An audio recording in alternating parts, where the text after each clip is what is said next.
Hi guys! Welcome back to my channel. Today I'm going to give you a quick review of the Samsung A17 5G.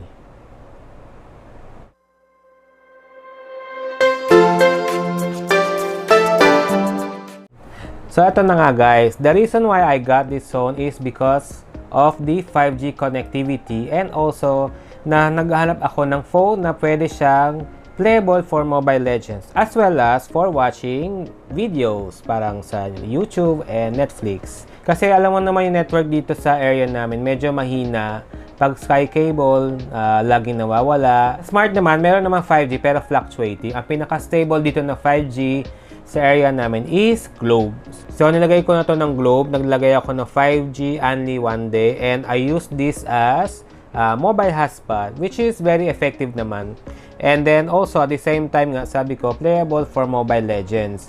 Pero hindi ko sila pinagsasabay kasi definitely iinit yan. So usually pag bumabagal yung mga network, usually ba 7 PM to 11 PM ito. Ginagamit ko na yung 5G neto. And also when uploading video sa YouTube, mas mabilis talaga siya si 5G Globe. So it depends on your area of location kung saan mas mabilis. Anyway, open line naman to. Smart, Globe, or Dito SIM yun.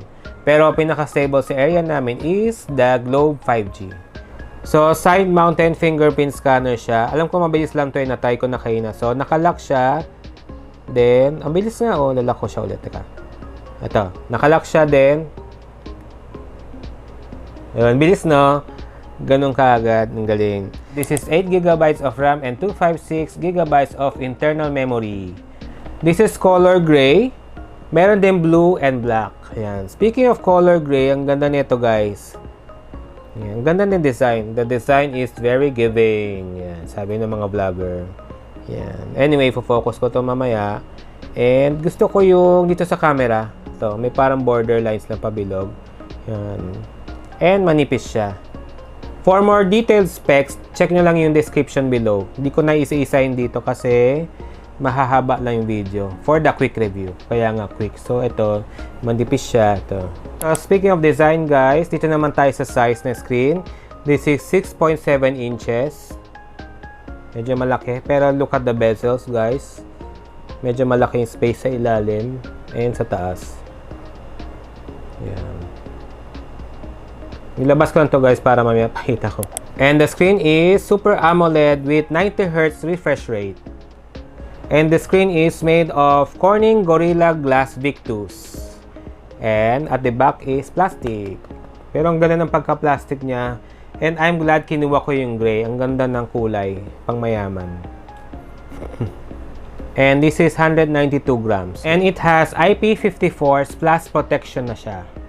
Splash protection na guys. Ayan. So ito guys. Ito yung volume control. Ito yung phone. Itong side. Up and down, home button. Dito na rin yung pag-unlock na screen, yung fingerprint scanner sa side. And then sa ilalim, we have one speaker. And then Type-C USB, charging port, and the mic. On the side, sa kabilang side, ito, facing the front to you. Andito yung SIM tray. So, expandable siya memory card, micro SD, and isang SIM card. Pwede siya 2 SIM card, pero tatanggalin yung memory card. So, 1 tsaka 2 dito. Expandable up to 2 terabytes. Again, I like the design. Wala na sa taas. Single speaker lang siya sa ilalim. The OS of this phone is already Android 16 One UI 8. So sabi, this can be upgraded up to 6 major update of Android. So, naka 1 na ako so 5 na lang. Kasi nakuha ko siya as Android 15, then in-upgrade ko siya dito sa bahay. So, 16 na siya, and sabi 6 daw, pero nakuha ko na. So, 5 more updates. So, worth it na rin siya kasi waiting for another 5 updates from this phone. Hindi yung 2 major updates lang and then wala na. So, this is good. And the chipset is Exynos 1330. Exynos gawa ni Samsung. For the camera guys, yung main camera is 50 megapixels. With OIS na siya. 5 megapixel ultra-wide. 2 megapixel macro. And from the front camera, this one is 13 megapixels. Ang video nila can record up to 1080p 30fps lang. Although yung picture niya meron siyang OIS. So pag medyo pasmado tayo, maalog yung kamay, pag take ng picture, hindi mabablurry siya. May OIS kasi siya. Which is a good feature na rin sa camera coming from this phone. So guys, here are the examples, photos, and videos.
Video on with stabilization on. Sana stable, no guys. May nagmura sa likod. Excuse me for that. May mga bata. Taasan ko naman yung video, may mga bata.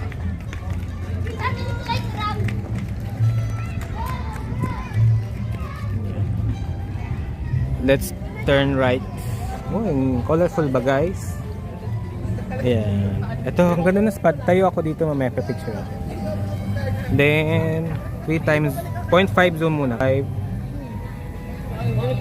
Wide lens. Times zoom. 2 times zoom. And 10 times zoom.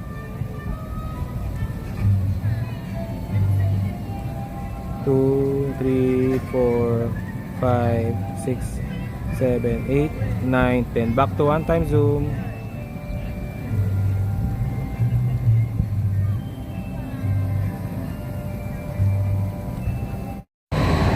Guys, front camera.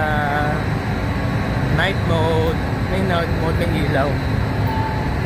Ito. Nakalog ba?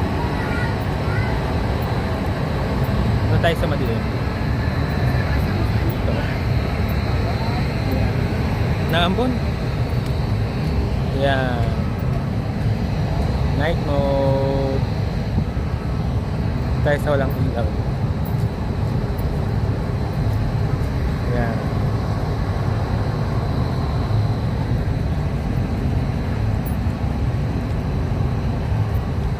Walang ilaw. Ay, nagbabasa ako. Hey guys, bye. With stabilization off. 10 times zoom. Oh.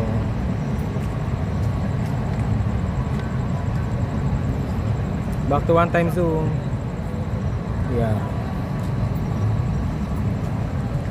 Yan. Sarap daw dito, aperitif.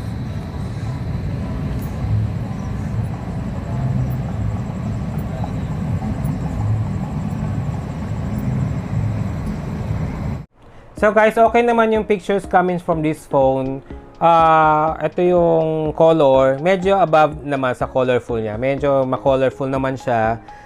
Okay din sa blurry background. Kung nakita niyo yung picture ni Powerpuff Girl, in-apply ko yung blurry background. Okay naman siya. And then, okay naman siya pag yung picture is nasa daylight. Pag nasa gabi, medyo, medyo noisy. When it comes to video, okay naman din siya. Average lang naman. Kasi up to 1080p, 30fps. Pero okay na rin siya pag na-view natin siya sa phone. Sa night video naman, front camera, what I like about Samsung kasi, pag meron source of light, kahit gabi, na ano niya, namumultiply niya, napapaliwanag niya. So, okay siya, basta may source of light. Pero pag medyo madilim na, doon halata, pangit na yung quality ng video sa gabi. Both front and back. Basta pag may ilaw lang na source, okay siya. And then, what else can I say about sa camera of this phone? Teka ha. Ayun lang naman, wala siyang AI effect, wala siya rin siya. And then, wala rin siyang AI na photo editor, yung object eraser. Kung gusto niyo ng object eraser, guys, since wala tong AI, I'm telling you na, you go here dito sa photos, dito. I-focus ko naman to eh. Then, you select a picture, then meron dito, ano siya, photo eraser. Pwede na rin siya, guys. Pwede na rin siya. Pero hindi siya 100% na perfect talaga siya. Sa mobile games naman, guys, okay naman siya, playable naman siya, pero pagdating sa masyadong maraming kalaban, medyo nagsasacrifice na yung phone, medyo bumabagal siya. Pero saglit lang naman. Pero pansin mo talaga. Yun. Pero yung Asphalt, naglaro din ako, okay naman siya yung Asphalt. Walang problem. So which means, if you play a heavy game, such as Genshin Impact, siguro mahirapan yung phone, hindi siya kaya.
Network, guys, 4G and 5G na siya capable.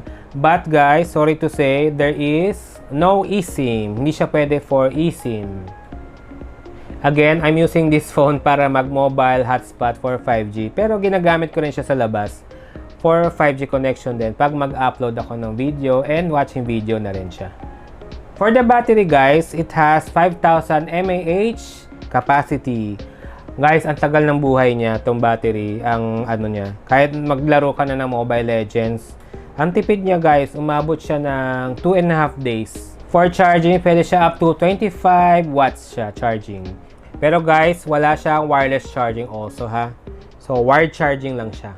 For the speaker, guys, okay naman yung tunog niya.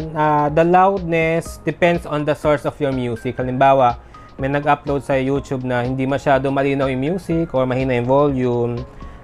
Depends na rin dun sa nag-upload. Pero nag-upload ako ng isang music, okay naman yung quality niya. Not so very crisp yung sound, pero naintindihan mo naman. Tapos nag-record ako ng video ko sa sarili ko, and then plinay ko dito, hindi masyadong clear yung boses, parang muffled siya. Pero pag play ko sa TV, okay naman, malinaw. So okay yung mic nito. So, pag-play lang talaga ng speaker, coming from the video na pinang-record ko dito, camera, yun, di masyado malino. Medyo muffled nga siya. Sorry guys, wala siyang AI. And then, yung nga, for photo editing, wala rin siyang eraser. And then, noise reduction. Kasi di ba AI yun eh. For eraser nga, naturo ko na sa inyo kanina kung paano. And then guys, okay rin siya for Google Wallet, 'di ba? Newly introducing Google Wallet sa Samsung natin and sa Philippines. So, okay siya for Google Wallet.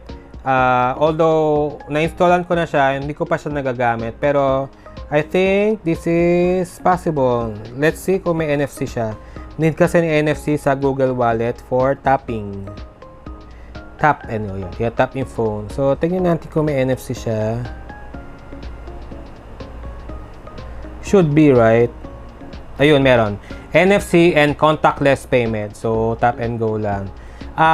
For those going to Japan, hindi pwede yung Android phone natin to install Suica card and yung mga train cards kasi yung NFC yata, yung frequency ng NFC dito o yung microchip, pang Japan only. So, yung mga Androids only bought in Japan, pwede siya for Suica, yung tatap and go. So, what's good about this phone is the 5G connection. Very stable siya. Na-try ko siya and reliable.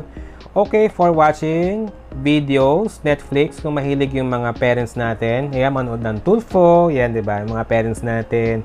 Netflix, mga series, K-drama, okay siya. And speaking of K-drama, wala siyang 3.5mm earphone jack. Ito. Pero pwede siya sa Type-C.